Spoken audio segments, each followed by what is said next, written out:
Okay, experiment number 1 to begin our unit of acids and bases. What I'm going to do is I'm going to react some NaOH to some vinegar or ethanoic acid or acetic acid. There's 3 different names. And before I do that, I'm going to apply the new general acid-base formula that we learned in the Bronsted-Lowry slideshow that you saw for Learning Target 10. So, first things first, I want to identify my acid. Well, I gave this away. This is acetic acid, otherwise known as ethanoic acid. And it has a hydrogen here like that.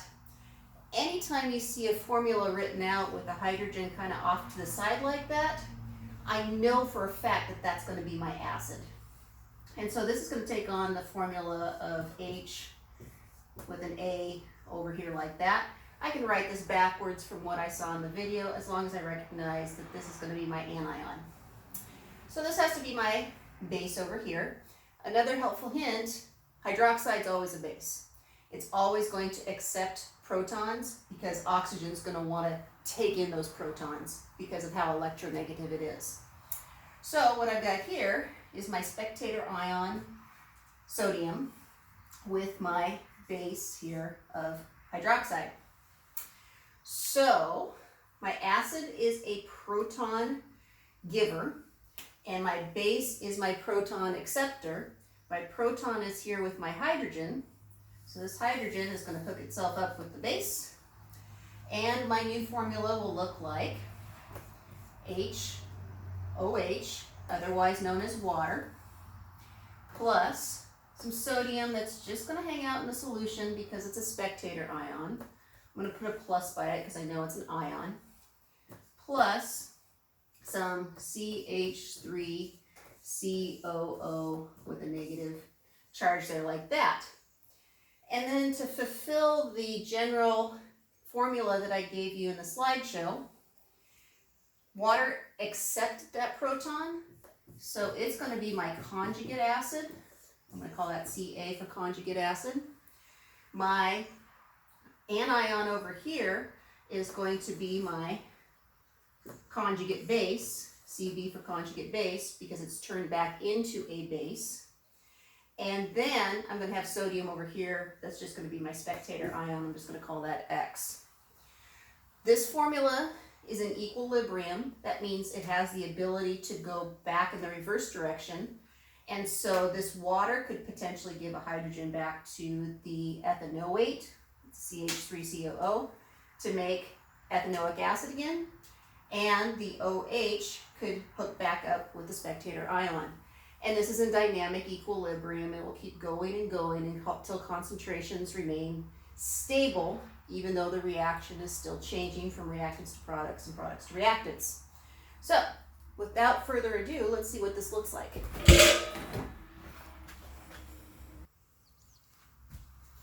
All right, so the first thing I'm going to add into our burette, which you recognize as burette from our lab, is universal indicator. You've used universal indicator before in the trends in the periodic table lab. I'm going to put a small amount of that in the bottom there. And you see it's staying green-ish. It's a little bit too blue because I'm at home, so the burette didn't get washed out well enough from our last demonstration, and it's still kind of basic. So the next thing I'm going to add is I'm going to add some vinegar, my ethanoic and or acetic acid, however you want to put it. And hopefully this changes to a warm color.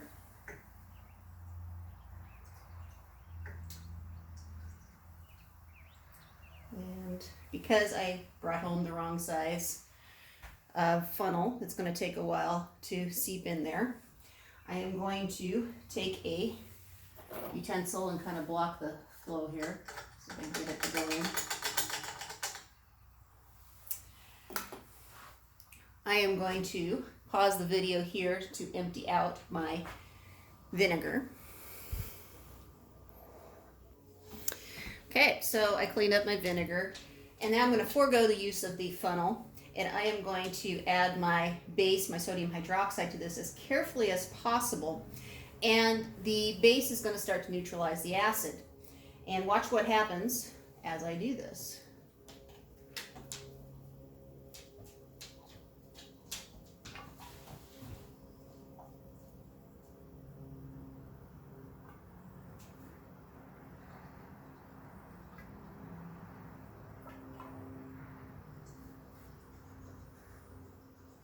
So you'll see as I'm adding the base is eventually hitting the universal indicator and eventually seeping right there down into that vinegar. And as we watch it go, you're going to see some color changes hopefully occur here. You'll notice that the vinegar is starting to turn orangish. Hopefully you can see that on camera. And then possibly over time you'll get green down here to show that the vinegar has been neutralized. Since I added more base than I had acid, I'm definitely going to have more purple at the end than I'm going to have yellow. And you can see over time that that vinegar is going to quickly be neutralized. And eventually the whole entire burette will turn purple. If I was more careful and had actual hydrochloric acid here, we would actually have seen the green color occur. But it's a good visual here to show that the base is actually neutralizing that acid. And now more base is present, so the reaction is now in equilibrium, and there's more base present, so it has a higher concentration. So there is demonstration number 1.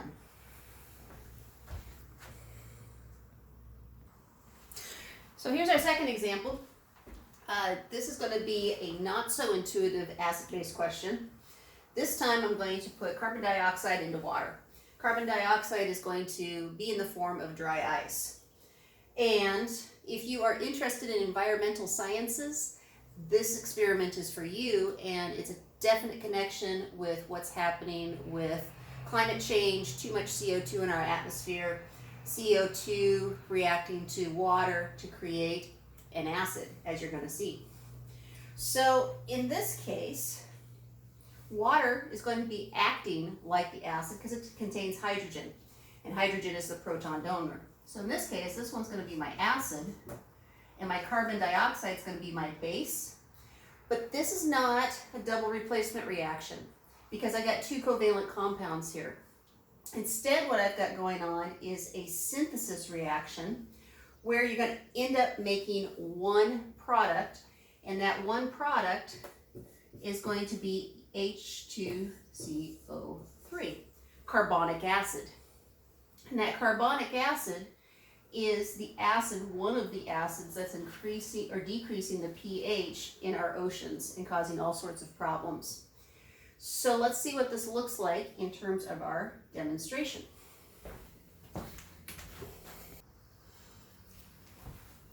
So actually here for effect, I'm not going to add the carbon dioxide to just water. I'm going to add it to sodium hydroxide just so we see more colors during this acid-base product.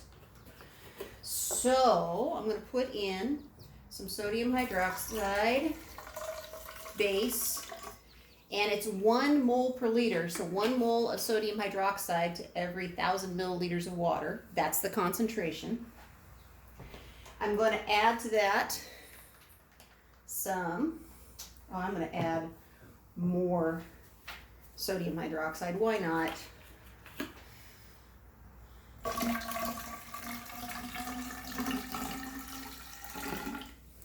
I am then going to add some water. So I'm going to add some water to this. My real official big beaker of a mason jar.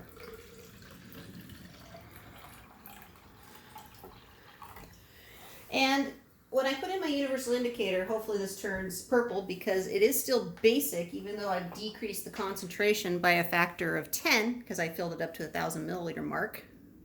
So I'm going to add in my universal indicator.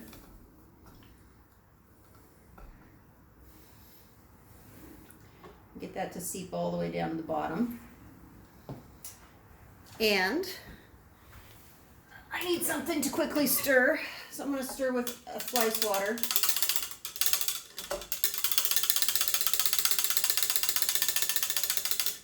Get that purple color going.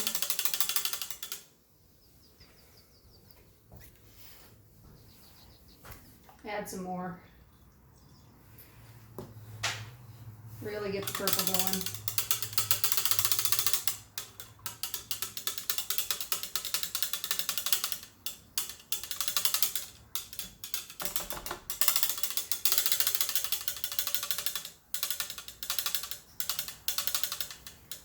More purple, better color change at the very end.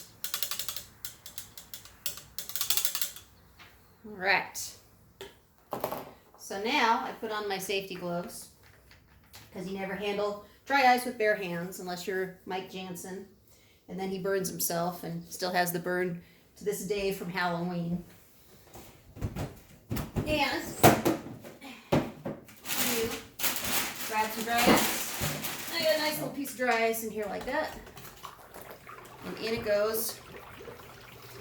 And let's see what color changes we get. So hopefully over time, as the carbon dioxide reacts with the base in the water, all of a sudden your basic solution should start to turn acidic, because you are going to end up having carbonic acid in the graduated cylinder. I should have music playing in the background.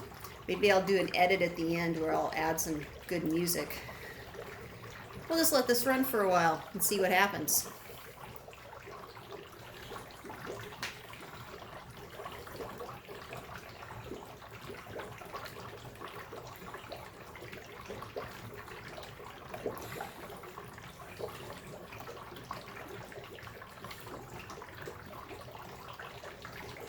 I think I can kind of see it getting lighter, kind of losing my purple. At the very end here, we're not going to get red like we did with the vinegar. We're going to get more of a yellow orangish, because what we say with carbonic acid is it's a weak acid. So if it's a weak acid, the pH is not going to be as low as if it's a strong acid. So we should get to like yellow or orange, but probably not to a pure red.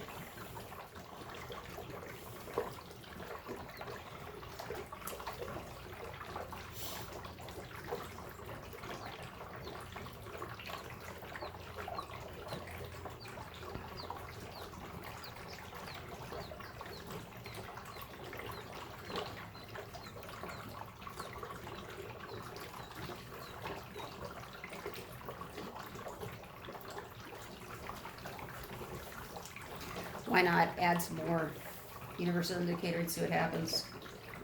Oh, we're still pretty basic.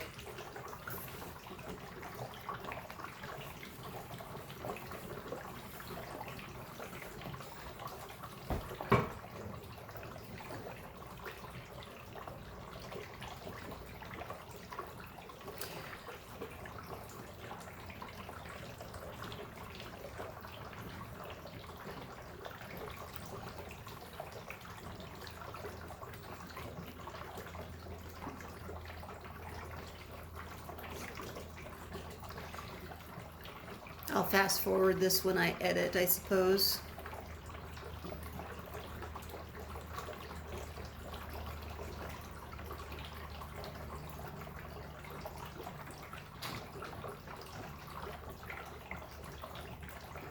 Oh, now it's kind of a bluish color, so we're getting a little bit more acidic, going backwards up the rainbow chain.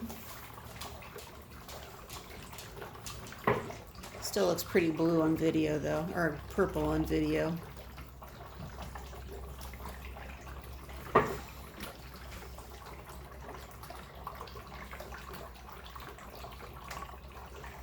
Oh, we got blue.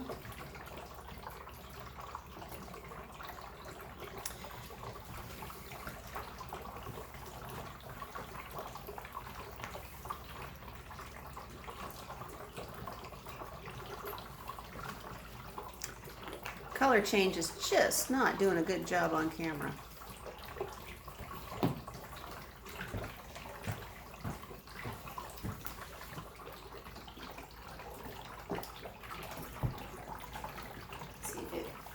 little lure from up here.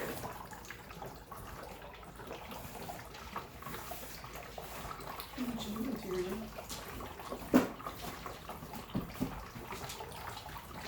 We're taking a demonstration to in.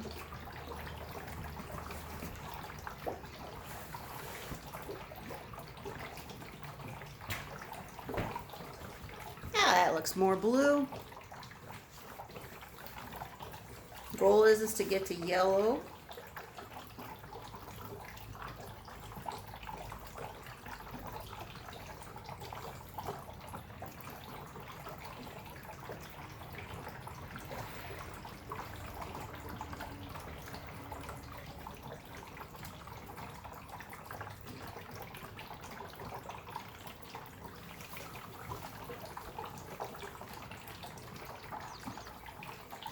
We got another thing that can speed up the process.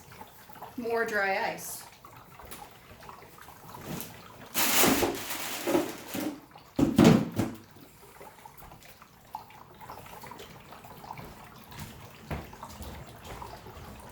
I think we're getting the green here.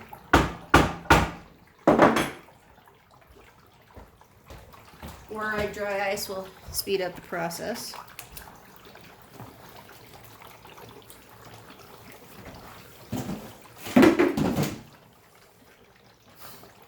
There's some green.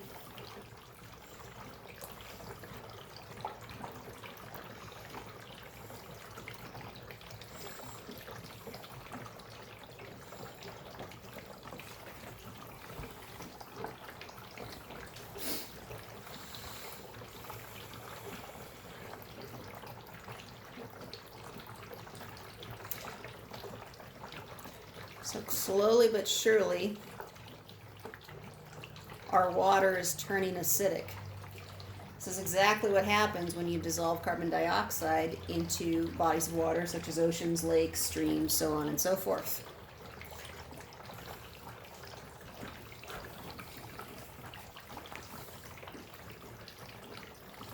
More green.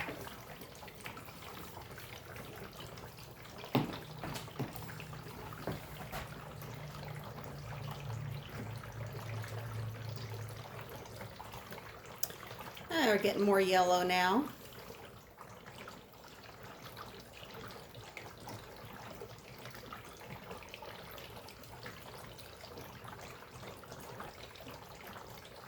We're never going to get to a true red, remember.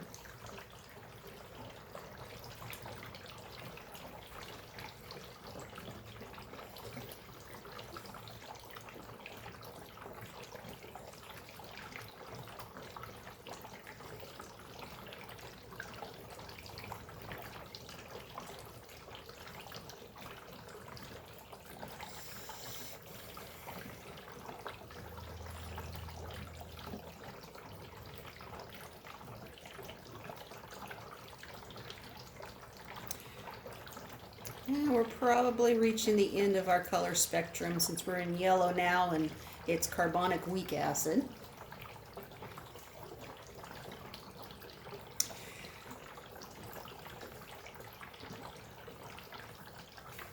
One more test here to see if we can get it to go any warmer.